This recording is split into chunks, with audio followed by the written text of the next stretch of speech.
Imagine this. You wake up tomorrow morning. You reach for your phone. No signal, no internet, no messages, no banking, no videos. At first you think it's a network problem. But then, the entire world goes silent. Stock markets freeze. Airports shut down. Governments lose communication. And the cause? Not a cyber attack. Not a war in the sky. But something deep beneath the ocean. Pause. Because beneath the waves lies a hidden network. A system so critical that without it, modern civilization would collapse. This is the story of the undersea cables and the silent billion-dollar war to control them. Most people think the internet comes from satellites. It doesn't. Over 95% of global internet traffic travels through cables on the ocean floor. These are fiber-optic lines, thin as a garden hose, yet powerful enough to carry millions of gigabytes every second. When you send a message on WhatsApp or stream a video, your data travels through these cables at the speed of light, across continents, across oceans, in milliseconds. These cables connect cities like New York City, London, Lagos, invisible highways of information buried beneath the sea. But here's the shocking part. They are incredibly fragile. A single ship anchor, a fishing net, or a natural disaster can snap them. And when they break, entire countries can lose connectivity. This isn't a future threat. This has already happened.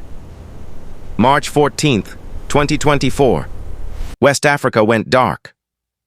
Multiple undersea cables failed at the same time.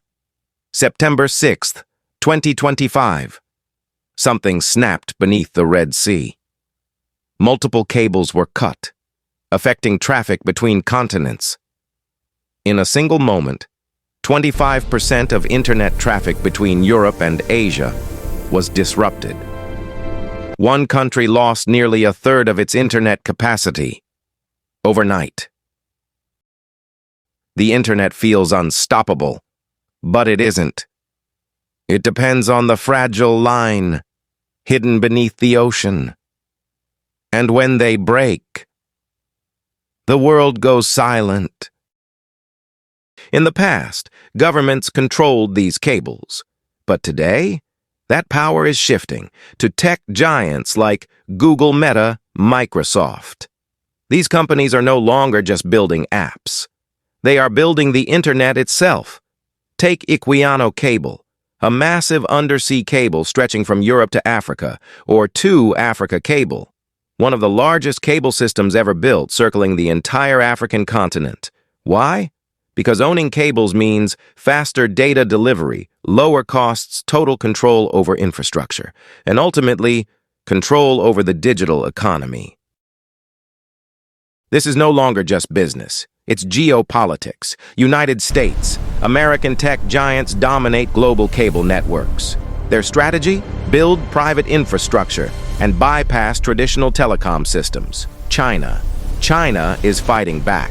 Through companies like Huawei, China is expanding cable networks across Asia, Africa, Europe. Their goal? To control the digital Silk Road. Europe, caught in between. Europe is pushing for independent, secure networks. They want to avoid reliance on both US and Chinese systems. This isn't just a race for connectivity, it's a race for dominance. Africa is now one of the most important regions in this war. Why? Because it's one of the fastest-growing internet markets in the world. Countries like Nigeria, Kenya, South Africa are becoming major digital hubs. New cables are transforming connectivity, faster internet, cheaper data, massive economic growth. But there's a deeper question. Who will control Africa's digital future? Foreign tech giants or local governments? Undersea cables are vulnerable, and sometimes they don't break by accident. There have been cases where multiple cables were damaged at once, too coordinated to be coincidence. Experts fear that in a major conflict, cables could become targets. Cut the cables. And you don't just disrupt the internet, you cripple economies, you isolate nations, you create chaos. And then there's surveillance. Governments can tap into these cables, silently monitoring global communications, turning the ocean floor into a battlefield of espionage. The battle is evolving. New technologies are emerging. AI-controlled networks, quantum communication, satellite systems like SpaceX's Starlink, but even satellites have limits. Undersea cables remain. Faster, more reliable, more powerful. The internet feels invisible, but it isn't. It runs through fragile lines, hidden beneath the ocean. And right now, a silent war is being fought over them. Because in the modern world, who controls the cables controls everything.